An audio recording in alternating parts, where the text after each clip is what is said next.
Hello there guys, welcome to another of my live videos, and on this video there is lots to negotiate about. There is huge developments on Harry Kane. Also going to be giving you the latest news on Jude Bellingham because a bit more additional information is updated about him, and also going to be giving you a bit more news regarding Jadon Sancho and that. But the first topic of the development I am going to start with is Harry Kane, because big news has now come out regarding him. So, I've just been reading Sky Sports and that, and they've basically said that Harry Kane fears that, the season may not be completed unless it does resume by the end of June. So, basically, what Harry Kane is saying is if the season, doesn't resume by the end of June, the season should be scrapped completely. He's also come out as Harry Kane and he's fueled a lot of speculation up, because he's come out and made an admission saying that, he could leave Tottenham if he feels as though Tottenham do not match his ambition. This is what it's basically said. And also to Harry Kane, as I think told Spurs fans online, he will leave if the team do not progress in that. So this has obviously, fueled a lot of speculation up. Now, there has been a lot of narratives in the mainstream media saying that Harry Kane could possibly come to Manchester United in the summer transfer window. But I've got to be honest with you, I'm very, very sceptical about it. There's been a few clubs that have been in for Harry Kane. Manchester United, also Real Madrid have expressed their interest. Also to Juventus have expressed their interest. But Harry Kane, of course, is infuriated at Tottenham, and Kane has been at Tottenham for several years and spent the vast majority of his career with Tottenham. The positive is that, Harry Kane does have 181 goals in 261 appearances in all competitions, and he's got around 136 goals in the Premier League in just under 200 Premier League appearances. So I think, like Harry Kane, he's Tottenham's third highest top goal scorer in their history, behind Bobby Smith and Jimmy Greaves. Yes, he is in that. So he has been subjected to a lot of transfer speculation, because Man United have been in for Harry Kane at least for the last 5 years. But, so far during his Tottenham career, he hasn't won anything in terms of silverware. And I think he's been in Tottenham's senior squad since 2011. Now, don't forget, back in the summer of 2018, Harry Kane had signed a new long-term contract with Tottenham. He had signed a 6-year deal worth around £200,000 a week, I think it is. And as it stands now, at this present time, he has got around 4 years remaining on his contract. Harry Kane is 26 years of age, so he is still in his prime, and he has still got a lot of years ahead of him. So do you see Harry Kane coming to Manchester United in the summer? Now, reports came out earlier on in the season saying that, Kane would be interested in making a move to Manchester United. But as you all know, Tottenham can't win anything in terms of silverware this season. They can't win anything because obviously they're not in the FA Cup. They got knocked out by Norwich. They're not in the Champions League. They got knocked out by RB Leipzig. So Tottenham's ambition this season will be to finish fifth, because fifth place is a Champions League spot, reflecting on Manchester City's ban from the Champions League for the next 2 years. But I'm very, very sceptical that Tottenham are going to get qualification for next season's Champions League.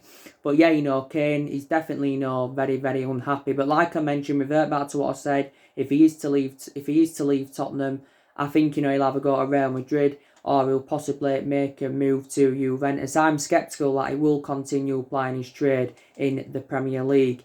Now, obviously, Kane has been out with a hamstring injury, I think, for the last couple of months. The good news is, from a Tottenham perspective, is that, if the season does resume, then, Harry Kane, well, the season is going to resume because it's extended indefinitely. When it does resume, Harry Kane will be back in action, because recent reports did say that, he was close to first team training. But Harry Kane is definitely Tottenham's best player, and Tottenham do know how much of an imperative player he is. Now, Kane would cost probably in the £150 million range. Tottenham have quoted out that they want around £150 million for him. Now, that figure would make him a record signing in the Premier League. Not only that, it'd make him one of the most expensive players in the world, would £150 million. But, there's obviously, from my perception, there's better solutions than Harry Kane. And there's also cheaper solutions than Harry Kane. We could maybe get at least 2 or 3 players for £150 million. But as you all know, Daniel Levy, who was the Tottenham chairman, as you all know, he's a very, very good businessman, but he's also a hard negotiator when it comes to teams, trying to recruit any of their players. And I don't know if Ed Woodward's had any talks with Daniel Levy. He said a while back, he was going to hold talks with Daniel Levy over the possible move for Harry Kane this summer.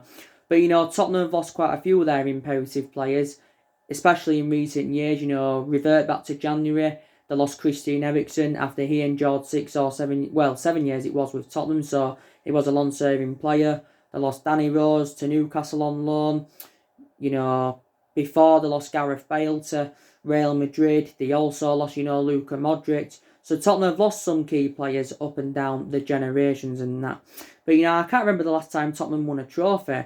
I can't remember the last time they won one. Is this now going to be the 12th season in a row that they haven't won any trophies, Tottenham? But I think the mistake Tottenham did make was recommending Jose Mourinho win, because quite frankly, Jose Mourinho has passed his sell-by date now as a manager. Obviously, he's got a good pedigree behind him, reflects on the amount of silverware that Jose Mourinho's won, because I think Jose Mourinho's won around 25 major honours so far in his managerial career. But, Jose Mourinho's tactically naive, and Tottenham made a mistake by, getting rid of Mauricio Pochettino, because you've got to admire what Mauricio Pochettino did. He endured a difficult time earlier on in the season, and the results weren't good enough, and this is the main explanation why Tottenham sacked him. But he endured a good 5 years with them. Look what he did last season, got Tottenham to their first ever Champions League final. That was very, very good. Obviously, got them to quite a few third place finishes. I think he got runners up then one season, and he won over 100 odd games for Tottenham, did Pochettino. And I think for the vast majority of his tenure, Tottenham were competing in and out of the top four. But, I think in the last couple of years of his tenure, Tottenham, became title contenders. So they did make a mistake by getting rid of Pochettino. And there has been rumours of Pochettino possibly going back, because, quite frankly, Tottenham are unhappy with Jose Mourinho. But Jose Mourinho was very, very, wasn't good enough at Man United. Don't forget he endured a 2.5-year tenure with us. The only thing I credited him for is that, he did win 2 trophies in his first season at the club and got a second. But prior to that, couldn't really credit him for anything else. And I already told you the main explanations why it didn't work out under Mourinho is because he had bad disputes with the board, bad disputes with the top players. The board weren't backing the signings that he wanted to recommend in and stuff like that. So this is why it didn't work out when we had Jose Mourinho. Don't forget he also got sacked from Chelsea because of the club doctor. He had 2 spells with Chelsea, did Jose Mourinho. Tottenham have also had injuries, but that's not excusable. Kane's obviously been out, human son. He's broke his arm. He's not a better player than Kane overall, but I think he's been one of Tottenham's best players this season. I think they've had Ben Davies out. Ryan Sessegnon, I think, has been out for them. They've had quite a few injuries of Tottenham. So, obviously, in that aspect anyway, they've had to make a lot of rotation. But I do see Kane definitely leaving Tottenham, but I'm very, very sceptical about him coming to Manchester United. But as you all know, Manchester United do need a striker. I know we've got a lot of attacking players, but we still need a centre-forward. And I know Odi Ighalo's doing really, really well, and Odi Ighalo's enjoyed a fantastic start to his Manchester United career. He's got, 4 goals in 3 starts for the football club. He's an option of a different type of centre-forward because he is totally comparison to our other attacking players, is Odi Ighalo. And, it was good that, we got him on, deadline day. Very, very good. We've paid about 3 or 4 million to get him on loan. Obviously, there's a lot of narratives coming out of the mainstream media saying that Man United could, get him permanently. It's been revealed how much it will cost us to get him on a permanent transfer. It will cost us around £15 million to get, Odi Ighalo on a permanent transfer. More than likely, we will extend his loan. Odi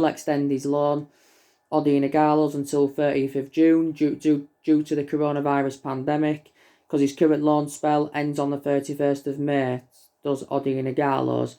But yeah, and I think Odi Ighalo does want to remain at the football club, and he even said the other week he was willing to take a pay cut. Don't forget, a couple of days ago, it said in Sky Sports, Shanghai Shenhua, his parenting club, there, was willing to offer him 400 grand a week before tax plus a 2-year contract extension to try and convince him to, turn down a permanent move to Man United. But give him a lot of credit. Ighalo's done really, really well because he is a good covered up to Marcus Rashford and that. And as you all know, Marcus Rashford has been out with a back injury. He's been out with a back injury, is Marcus Rashford, and he's, been out since that, win against Wolves. And obviously, Solskjaer did make the wrong decision by playing him in that game. If he hadn't played him, then obviously, his injury wouldn't have occurred. But I've got to say, Rashford's been one of our best players this season. But basically, we need a centre-forward because we need an adequate replacement for Romelu Lukaku. But there isn't only Harry Kane that's been on our agenda. Obviously, there was a lot of talks last week about Aubameyang coming in. Now, obviously, he's a cheaper solution than Harry Kane because it's been revealed how much Aubameyang would cost, and he would cost around £50 million. So that's 3 times less, than what it would cost for Harry Kane. Also, don't forget Timo Werner. He's another one. He's available for around, 50 or 51 million because that's his release clause and it's due to expire next month, I think. And he would be he'd cost 3 times less than Harry Kane. Griezmann, he probably cost around £90 million from Barcelona. Like updated you yesterday, there was reports coming out saying Griezmann would consider a move to Man United, but only if Paul Pogba was to stay, because obviously Pogba and Griezmann do have a good relationship, because obviously they know each other really, really well because they are both French. But Griezmann would still be a cheaper solution than Harry Kane. So there has been a lot of strikers on our agenda, but which striker would you like to see come to Manchester United and that? So that's the big breaking news on Harry Kane. He's come out and made mad admission saying he could leave Tottenham if the team do not progress. But he still remains uncertain where his next club is going to be.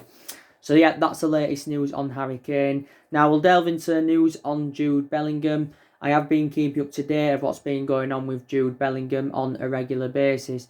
Now, I've just been reading recent reports and it does say that Chelsea are planning to hijack Jude Bellingham's transfer to Manchester United because Chelsea are still interested in Jude Bellingham.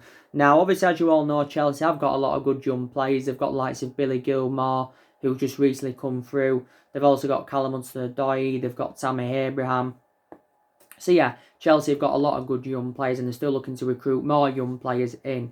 Now, so looking to hijack our move for Jude Bellingham. Now, it has been revealed how much it will cost for Jude Bellingham, and it will cost in the excess of around £30 million.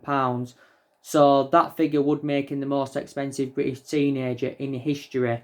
Now, obviously, a lot of speculation was fueled up a couple of weeks ago because don't forget Jude Bellingham had visited our Carrington training ground to hold negotiations with Sir Alex Ferguson, and also his parents met up with Ed Woodward and that. But don't forget anyway, it said that Man United and Ed Woodward are going to have negotiations with a lot of agents and a lot of players in weeks to come.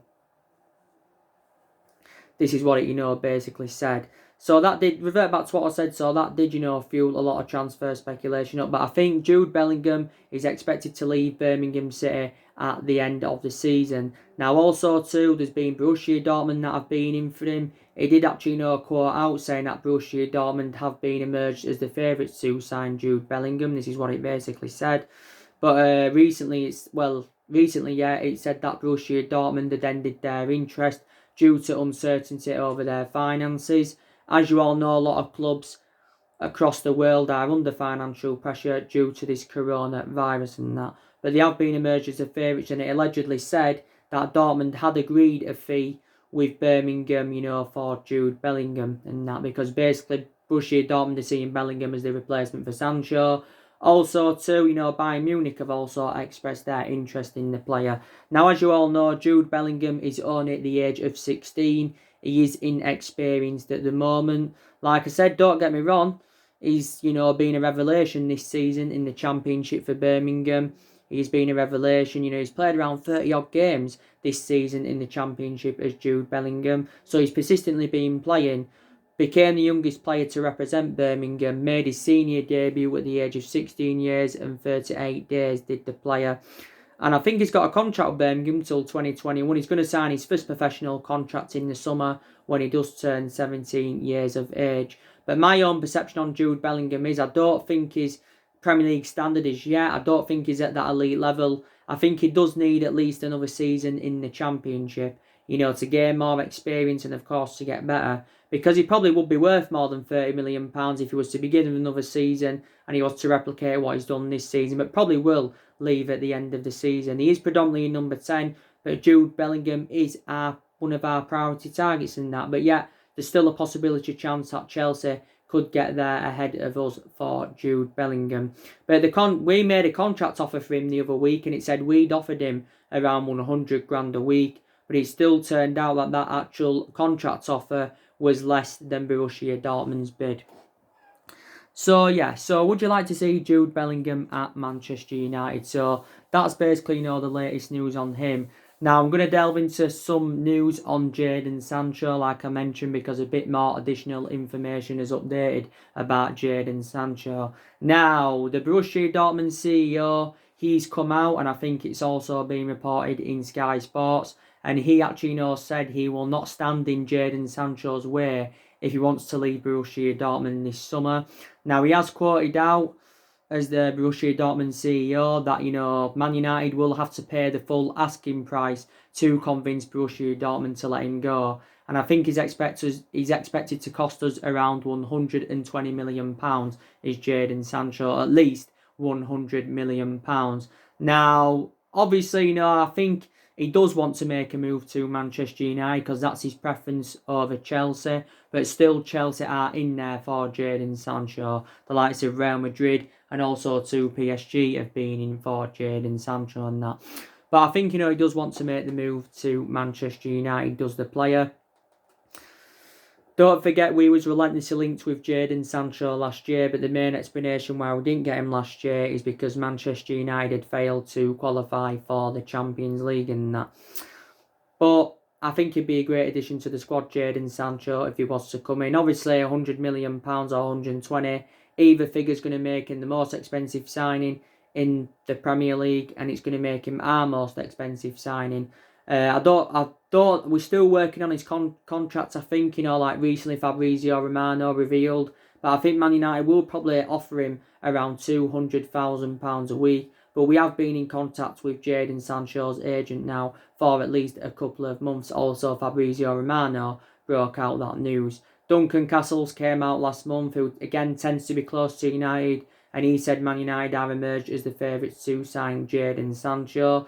Now, Man United, of course, don't forget, are willing to offer him the iconic number 7 shirt. Like I mentioned, we've had a lot of good number 7s up and down the generations. Yes, we have. I think the recent ones we've had, though, haven't been so good. Don't forget, I think Sanchez he played in number 7, wasn't good. Memphis Depay, he was at the number 7. He enjoyed a very, very difficult time. But I think, Sancho would be a good number 7 at Manchester United. I can definitely, guarantee that with you.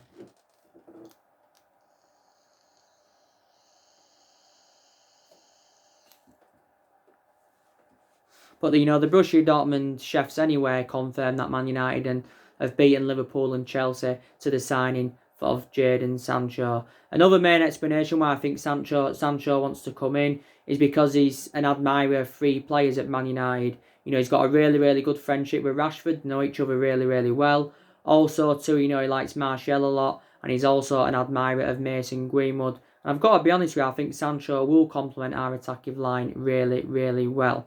The beneficial thing is as well is that Sancho has played in the Premier League before, so he's well proven in the Premier League. Enjoyed a couple of years at Man City. Never really got assured any first team opportunities at Man City, and this is the main explanation why I left City to join Borussia Dortmund.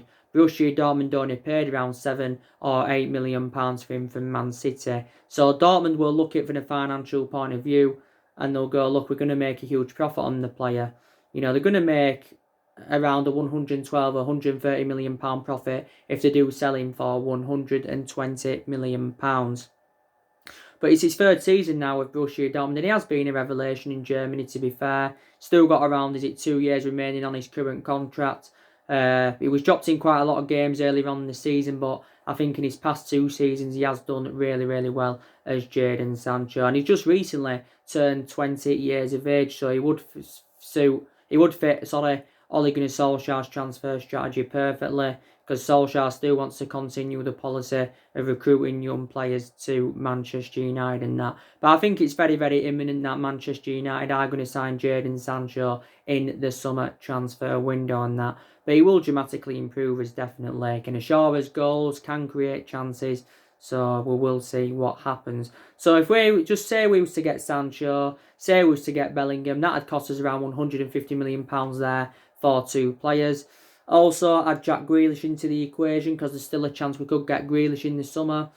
So include him as well. That would be around over £200 million on 3 players, because Grealish will cost Man United around 60 or 70 million if Villa do avoid relegation. But I don't think it'll be as much as that if Villa, were to be relegated. But either way, even if Villa weren't to get relegated, it still may not be enough to convince Jack Grealish to remain loyal to them. So basically, so that's the latest on the transfer news and that. And I've obviously, earlier on today, giving you the news on Aaron Ramsey. I've also kept you up to date of what's been going on with Paul Pogba. I gave you the news this morning, didn't I, on Federico Valverde from Real Madrid. There's been a lot of few narratives saying that Man United have expressed an interest in him. He's got a release clause of around 450 million. And Real Madrid are only willing to sell him if this release clause is triggered and, etc, etc. So, yeah, there is a lot of players on Manchester United's agenda. But, like I've said, it is good that Ole Gunnar Solskjaer is making plans for the summer transfer window. And obviously, don't forget, he has got the backing of Ed Woodward. Don't forget, Ed Woodward came out a while back and he said he's laid the foundations for long-term success with Solskjaer. He's also got the backing of the Glazers. They've been talking a lot recently. And a lot of United fans, have had doubts about, the Glazers, and they've been criticising Ed Woodward a lot throughout the course of this season. So there hasn't only been problems with the management this season. But, it remains uncertain whether Ole Gunnar Solskjaer will be Manchester United manager next season anyway. I'm probably very convinced that he will be Manchester United manager next season, but Solskjaer knows if he's given another season at the football club that he's got many expectations to exceed, because it is a transition period at the moment, and like he revealed at the beginning of the year, he's hopeful that Manchester United can get through this transition period. He's hopeful that we can get through this transition period in that. But like I mentioned, I think he will still be at Manchester United. He will be still Manchester United manager next season. I know there's been some reports coming out saying that if Man United fail to get qualification for the Champions League, then maybe he could be axed at the end of the season. Then probably likely we'll recommend Mauricio Pochettino in. If not Pochettino, Massimiliano Allegri in that. But there's some positives, to definitely take so far from Ole Gunnar Solskjaer's tenure. But there again, there's also some negatives you can take so far from his tenure. But, Solskjaer in total, including the 3 months when he was the interim manager, he has been here now for around 15 months. So he has been here over a year. And I just do believe, some managers do deserve a bit more time, because not every manager settles in straight away. Prime example, Jurgen Klopp didn't settle in straight away with Liverpool.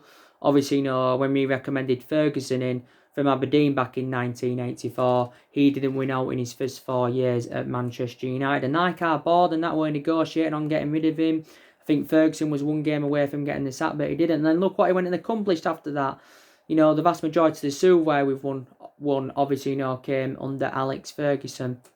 Ferguson endured 26, 27 years at Manchester United, and I'm still sceptical that Solskjaer can invoke Ferguson's legacy at the football club. But he does deserve more time, does Solskjaer, because this is only his first full season at the football club.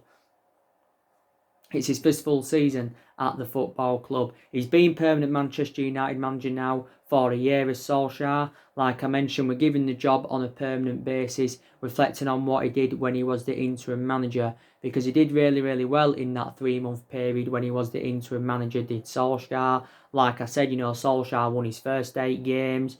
He only lost 1 of his first 17 in all competitions, and he won 14 out of 19 in total, and that was enough to give him the job permanently. Solskjaer's last game as the interim manager was the 3-1 win against PSG, and that's one of Ole Gunnar Solskjaer's most iconic moments as manager. So he did well as the interim manager. Obviously, since he has got the job permanently, his record has been disastrous, so that is a negative. But there again, his record was also disastrous at Cardiff. He only enjoyed a really, really short tenure with Cardiff, did Ole Gunnar Solskjaer and that. And towards the back end of last season, we'd lost 5 of our last 9 league games and that. So that was obviously, very, very bad. And obviously, this season, we've enjoyed our worst start to a Premier League season ever. So it's our worst start to a season for 30 years and that. But and we've had a lot of bad results under Ole Gunnar Solskjaer. I think we've drawn far too many games. I think the worst, game we've enjoyed under Solskjaer was the 4-0 defeat to Everton last season, last April, when we lost 4-0 to Everton and that. Lost 2-0 at home to Cardiff at the end of last season.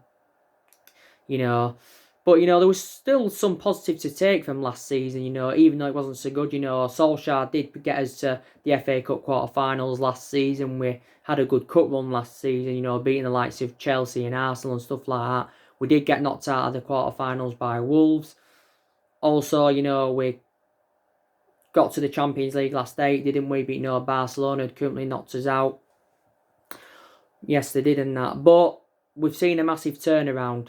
Because, Man United, we are unbeaten in our last 11 games in all competitions, which is a positive. And this is our best vein of form since Ole Gunnar Solskjaer was the interim manager and that. And, Man United are sitting 5th in the Premier League as it stands at the moment. We are 3 points behind top 4 and that. But other positives I can take, this season Solskjaer's got us to the quarterfinals of the FA Cup. It's the 6th season on the trot we've got to the quarterfinals of the FA Cup. And also progresses to the last 8 of the Europa League. So that's also a positive you can take. Also, he's got a lot of trustworthy in his young players, and I think Solskjaer's promoted the youth very, very well. So that's something else I've got to credit him for. We've got a lot of good young players in the squad. Greenwood, Williams, Tuanzebe, Garner. I expect him to get more opportunities next season. Chong, he's done okay, when he's been given his opportunities and that. I think it's been revealed we've got the youngest squad in the Premier League this season and that. So that's something else to credit him for. And our record against the top 6 sides this season has been very, very good. I think we've registered like 17 points against, the big 6 sides this season, but we haven't been so good against lower opposition. Also, I think his approach to the big games have been good of Solskjaer's, and he has showed a lot of tactical flexibility to be fair. Showed some plan A, showed some plan B. This is something he hasn't done, though, for the vast majority of this season. But, I was worried early on this season because you can say, quite frankly, Manchester United were facing a relegation battle. But whether Solskjaer's managerial tenure works out or not, we'll never forget what he's done for the football club because he was a great player for us for 11 years. He flourished under Alex Ferguson's guidance. Don't forget Solskjaer recently revealed, did Solskjaer, that Liverpool, wanted to sign him back in 96 before he came to Man United and Bayern Munich, I think. But the only club he wanted to join was Manchester United. So this is what Ole Gunnar Solskjaer did reveal. And, he did admit as well that, he was mocked when when Ferguson first signed him back in 1996 and that. Solskjaer as a player scored 126 goals in 366 appearances in all competitions. And one of his most iconic moments as a player was back in 1999 when he won the club the treble, and that's over 20 years ago now. He is inexperienced as a manager, but the longer Solskjaer remains in the managerial role at Man United, he's going to be gaining more experience in that. But no, we don't want to sack him because Man United are not known for the sacking club, despite the fact we've sacked 3 managers since the Ferguson era. Of course, as you all know, we sacked David Moyes. He enjoyed 8 or 9 months with the club.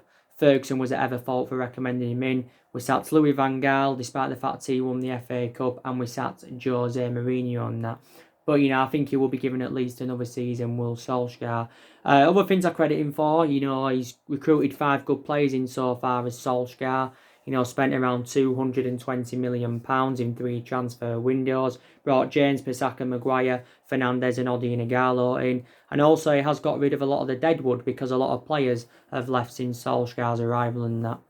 And I think we're expected to get rid of around 4 or 5 players in the summer transfer window. Lingard, Pereira, Jones, possibly De Gea. they could all be moved on. Rojo will negotiate on getting rid of him on a permanent transfer. Sanchez, he'll probably go on a permanent transfer. Smalling, I think if we sign Koulibaly in the summer, we'll be willing to let Chris Smalling go, because he's on loan with Roma at the moment and that. So, yeah, so Solskjaer is still under pressure, to keep this good run of form up when, the season does eventually resume.